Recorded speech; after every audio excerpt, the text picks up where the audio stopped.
الحمد لله والصلاة والسلام على نبينا محمد وعلى آله وصحبه أجمعين.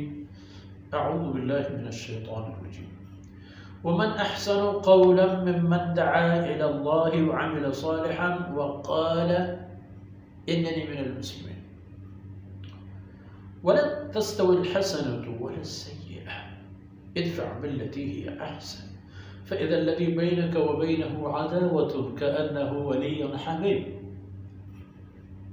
وما يلقاها إلا الذين صبروا وما يلقاها إلا ذو حظ عظيم.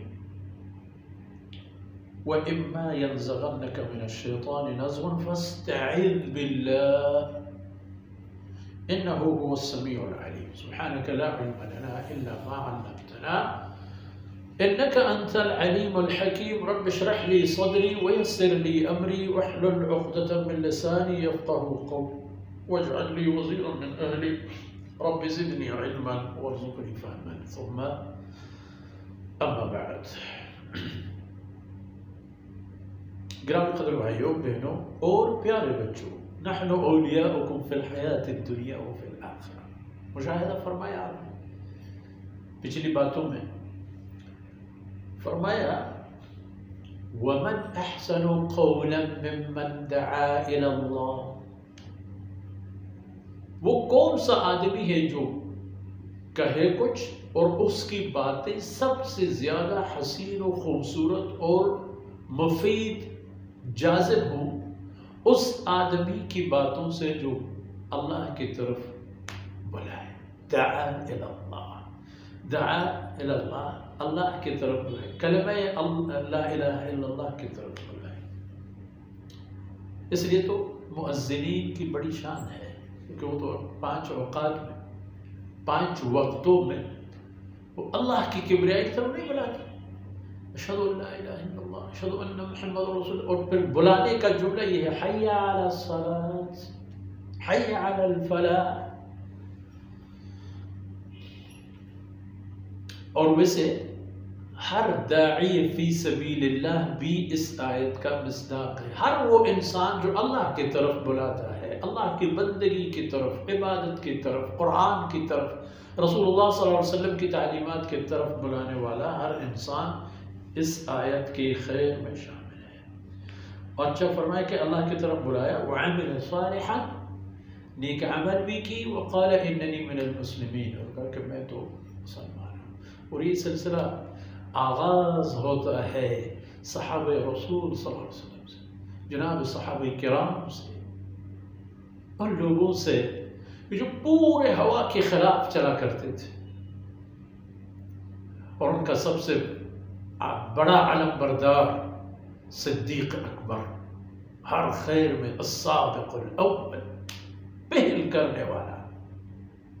ہر خیر میں کوئی خیر ایسی نہیں کہ جس میں ابو بکر صدیق کا حصہ نہ ہو.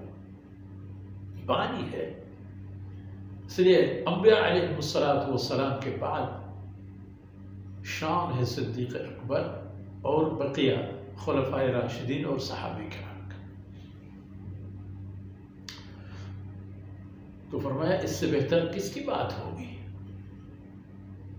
اور سنو وَلَا تَسْتَوِي الْحَسَنَةُ وَلَا السَّيِّئَةُ، مسلمان کے لیے خصوصی نعمت، خصوصی تحفہ. اچائی اور برائی برابر نہیں ہوتی. اچائی کی بھی کوئی حد نہیں، کوئی مقدار نہیں، برائی کی بھی اسی طرح. ان کی بھی کوئی محدود پیمانہ نہیں ہے کہ ان کو پیمائش کی جائے، ان کا وزن کیا جائے کہ اتنے من، ٹن یا وغیرہ نیکی اور اتنی بدی اور برائی.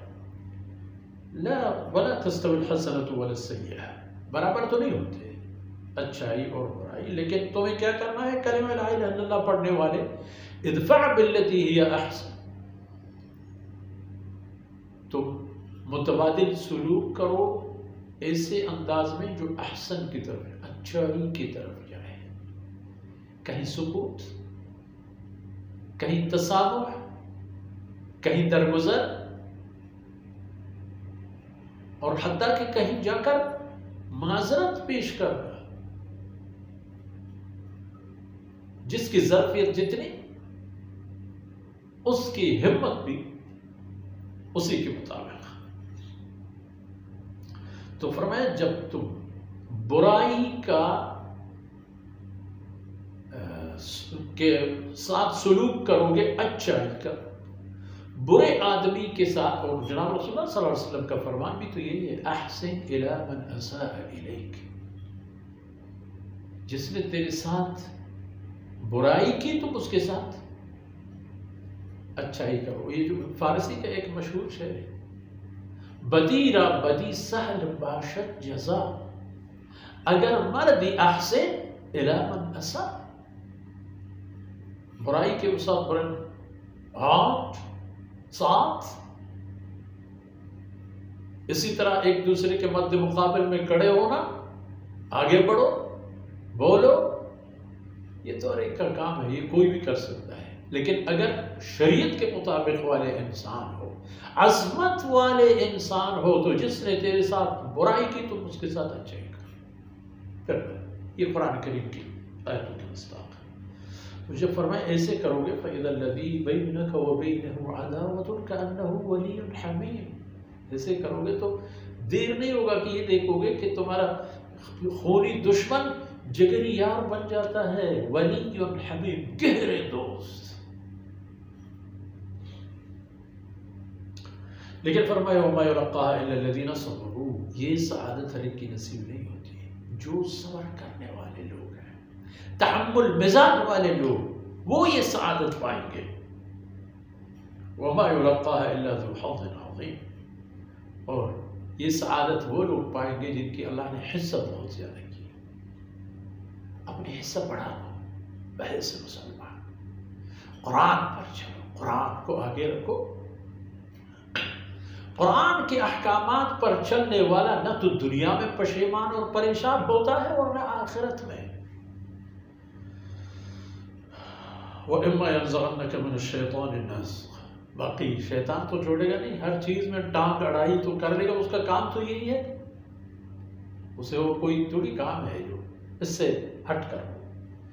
جب شیطان کوئی شرارت کر دے، کوئی وسوسہ ڈال دے، کوئی کارشکنی کر لے، فَاسْتَعِذْ بِاللَّهِ، پھر اللہ کی پناہ، اللہ کے پناہ لو، اللہ کے پناہ میں جاؤ، اللہ سے شیطان کی اس شرارت کے متعلق پناہ طلب کرو، کیونکہ اِنَّهُ هُوَ السَّمِيعُ الْعَلِيمُ، اللہ رب العزت مکمل سننے والا ہے شیطان کی شرارتوں کا بھی اور بندہ ناچیز تمہارے ضعف اور کمزوریوں کو بھی.